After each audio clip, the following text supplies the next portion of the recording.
Greetings, fellow captains, and welcome back to another episode of World of Warships with the Hive Hound.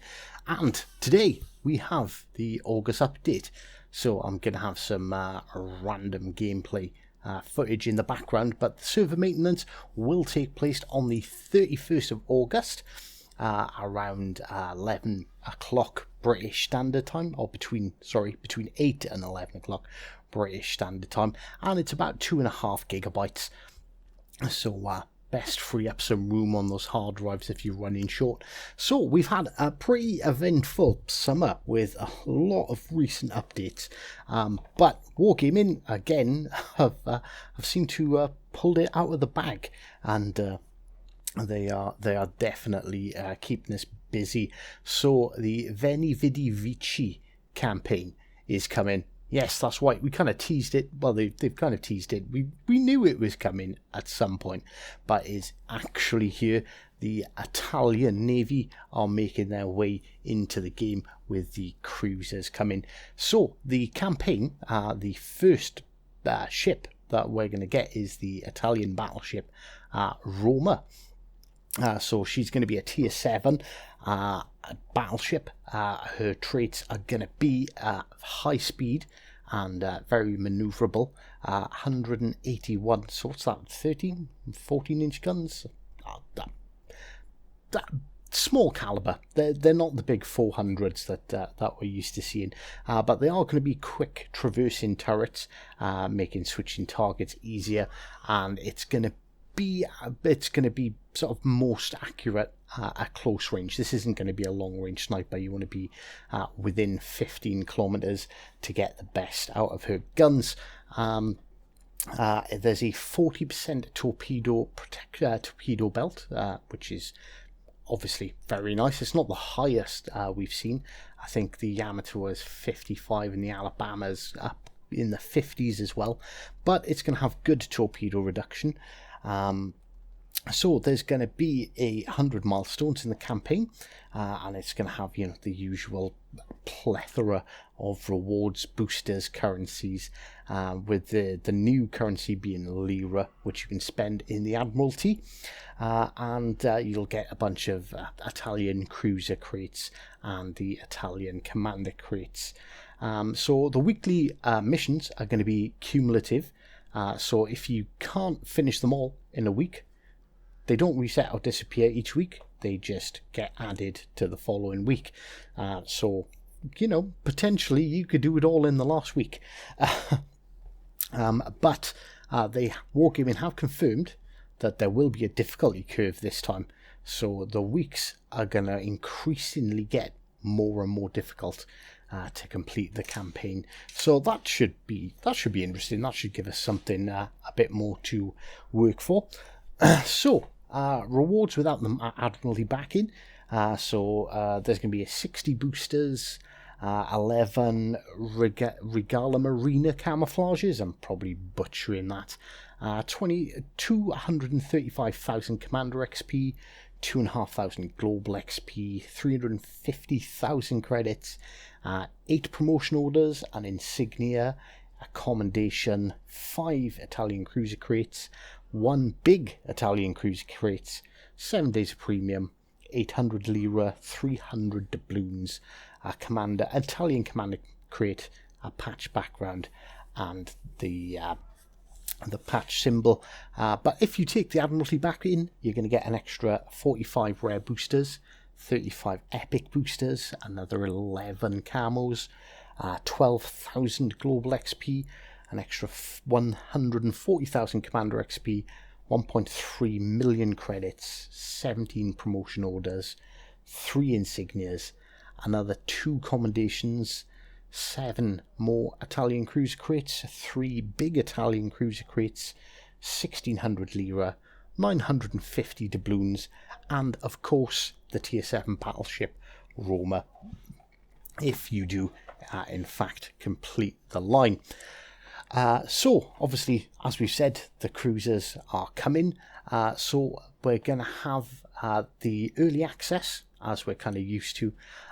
So you'll have to get the tier 1 and 2 cruisers via normal research, whilst the 3 to 6 will drop from the early access crates found in the campaign and in the store.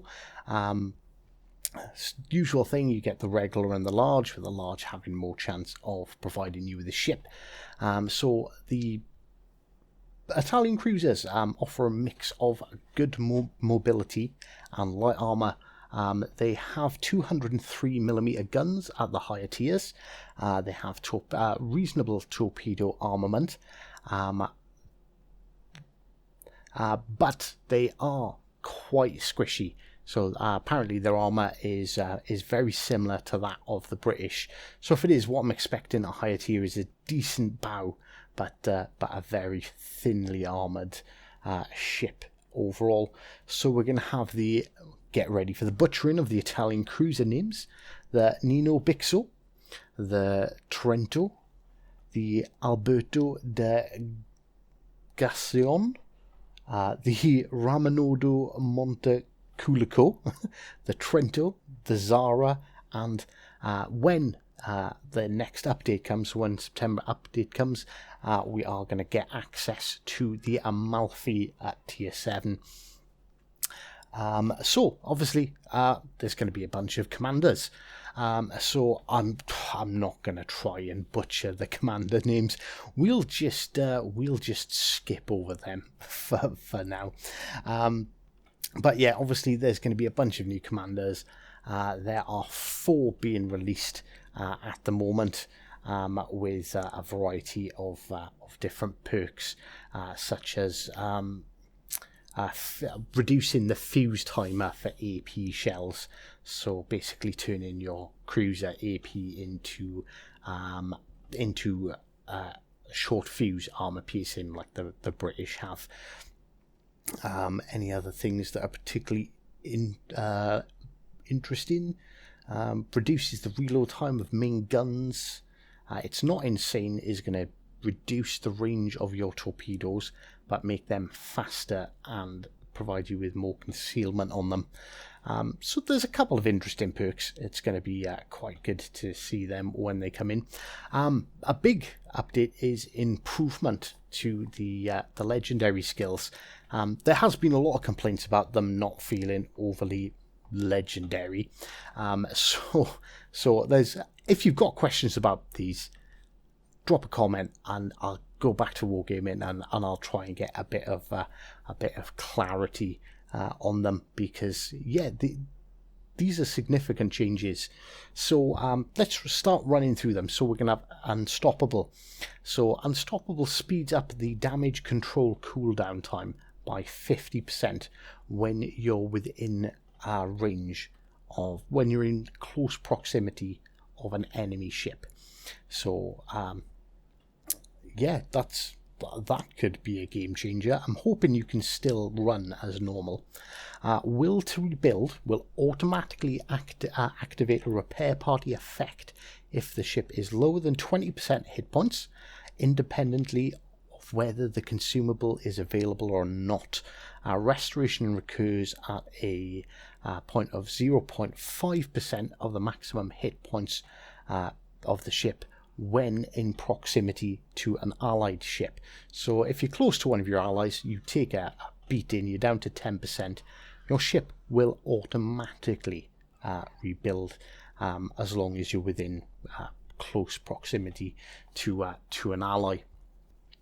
Give Me Speed is going to increase your destroyer's maximum speed by 10% when in the proximity of enemy ships. Leviathan will decrease your rudder shift time by 20% when within the proximity of enemy ships. Rather Be Touching shortens your destroyer's increased detectability time by 30% after firing your main guns while in proximity of an allied ship. So that could be a particularly useful perk. Refill Station will increase your cruiser's maximum firing range by 10% whilst in proximity of an ally. By the Book reduces incoming damage to your cruiser by 20% whilst when in proximity of an allied ship.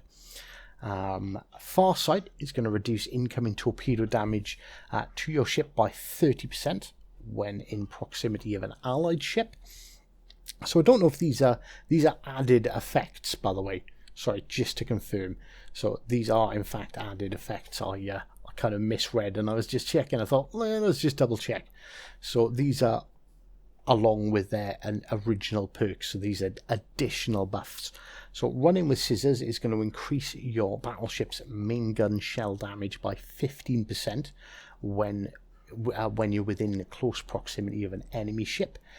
These all have ranges from anywhere from 1.5 to 7.5 kilometers, depending on how leveled up your legendary skill is.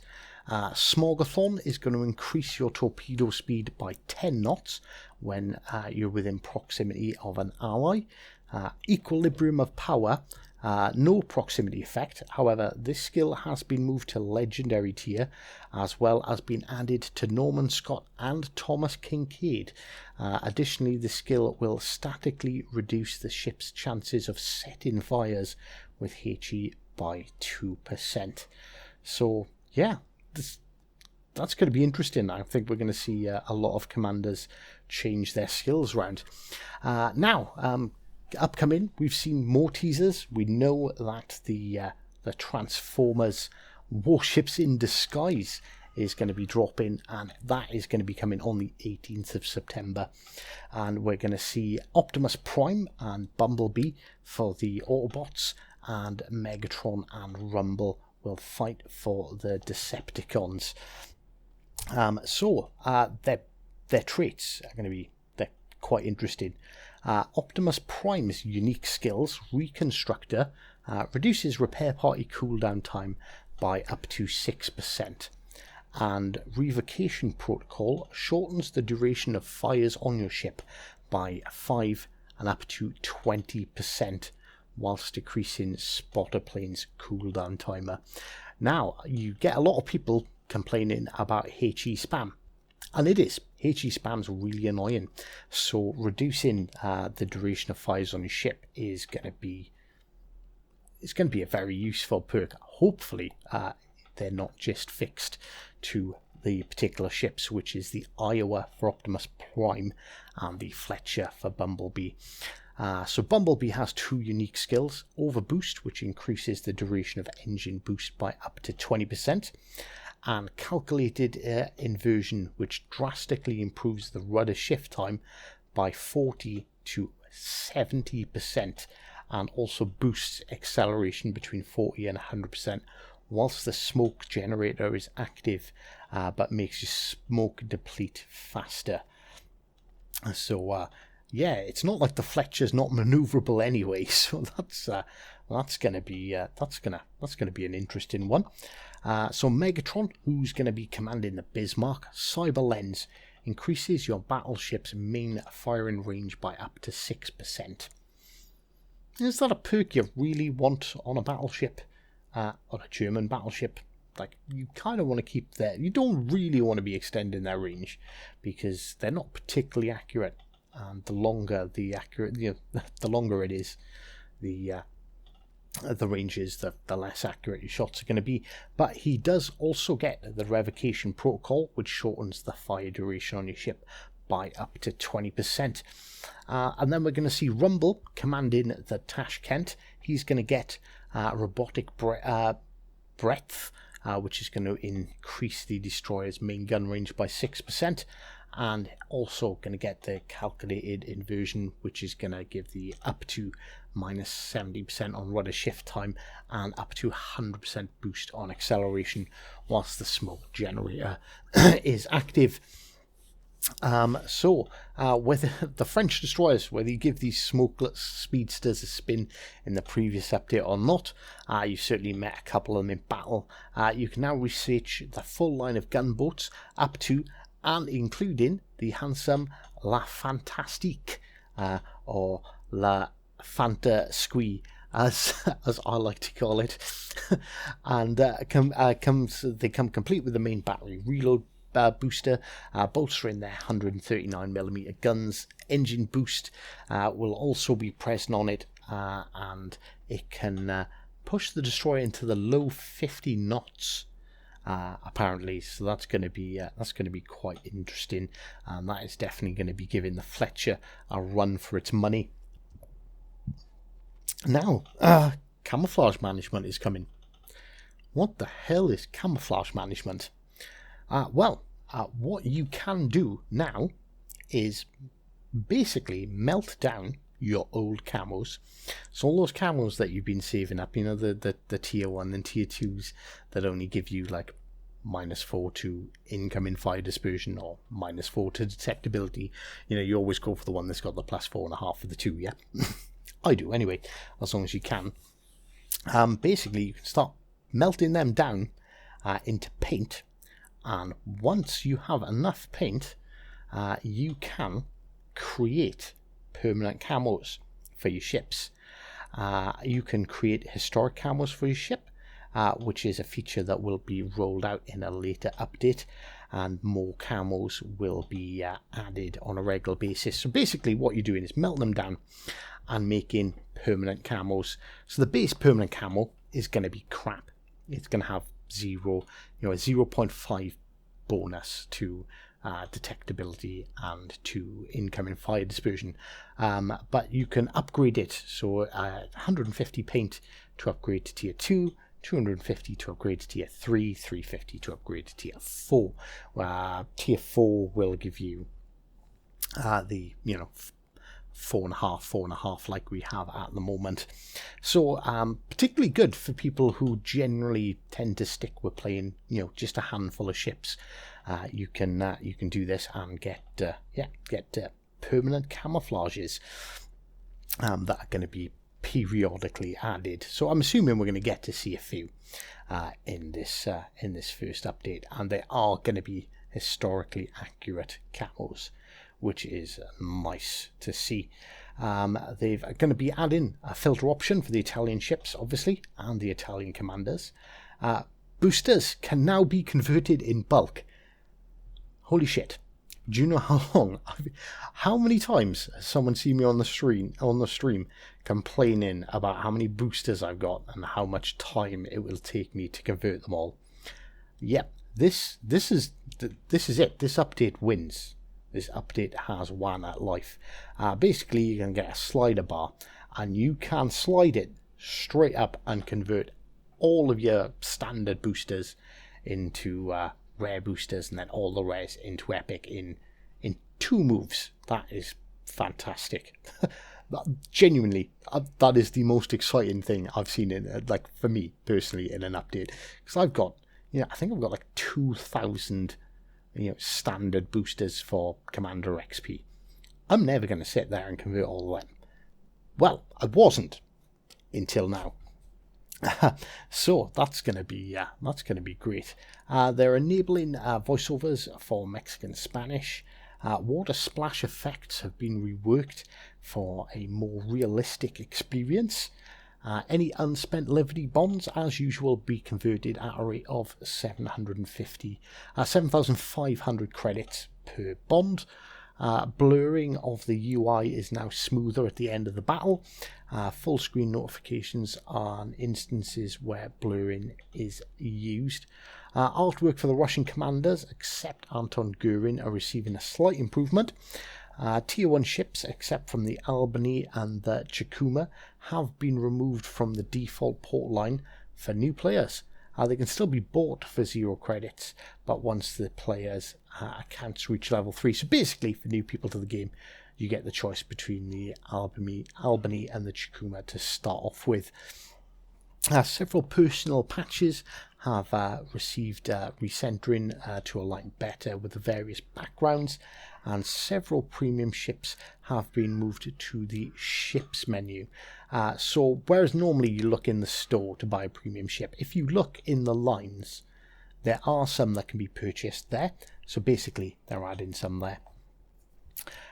There's a couple of bug fixes. To be honest with you, I don't really care about bug fixes, but a delay in UI elements appearing after the navigation to the main menu from the bureau screen Rare occurrence of multiplayer not functioning on Xbox Live enabled accounts. This usually occurs for no longer than several minutes, but that has been fixed.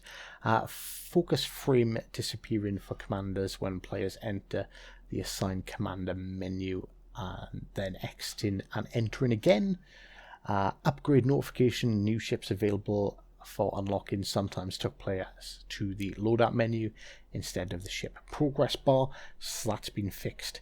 Battle timer sometimes switch to an incorrect colour upon the battle ending, orange, whilst instead of being white to orange to white instead of white to orange. Alright, I've never noticed that one myself. And campaign milestone numbers sometimes blinkered after the campaign window was open. Incorrect focus framing when moving between camera selections on the loadout menu and the ship stats. Rare case where campaign window would not refresh right after acquiring an Admiralty backing.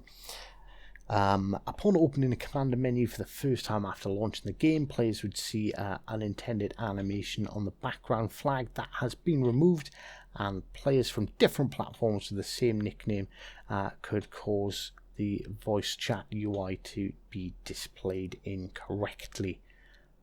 I wonder if that's where the whole ... thing comes from. So I wonder if we're not going to see that anymore. And, okay, so don't bite my head off if these don't come, because there's a high chance that these ships will make it into the update. But some might be postponed, and each ship will be announced before they become available. But we are looking at seeing several new ships. The one I'm most interested in is the British heavy cruiser London is going to be coming. All these going to be, well, that's going to be available for doubloons. The Italian cruiser Duca degli Abruzzi. Hell knows how you spell it. Or pronounce it. I can spell it. It's right here in front of my face. But that's going to come up. That's going to be available for doubloons. At tier 6. The tier 6 Italian battleship, the Giulio Cesare, is coming in at tier 6. Better hope it doesn't get into battles of Warspite. If you don't know what I mean, check out my Warspite historical narration video. And so those three are all going to be available for doubloons if they make it into the game, which they very much most likely are. But, you know, COVID, lockdown, all that nonsense, things might be delayed. But we'll these are the ships we should be seeing over the next month. And a new 750,000 global XP ship is coming. The French tier 7 battleship, the Gascoigne, is going to be joining our ranks. So that is another one to look out for. So I hope you enjoyed this sort of in-depth deep dive into the patch notes. Any questions, drop them down in the comment section below. Don't forget to like and subscribe, and until next time, take care.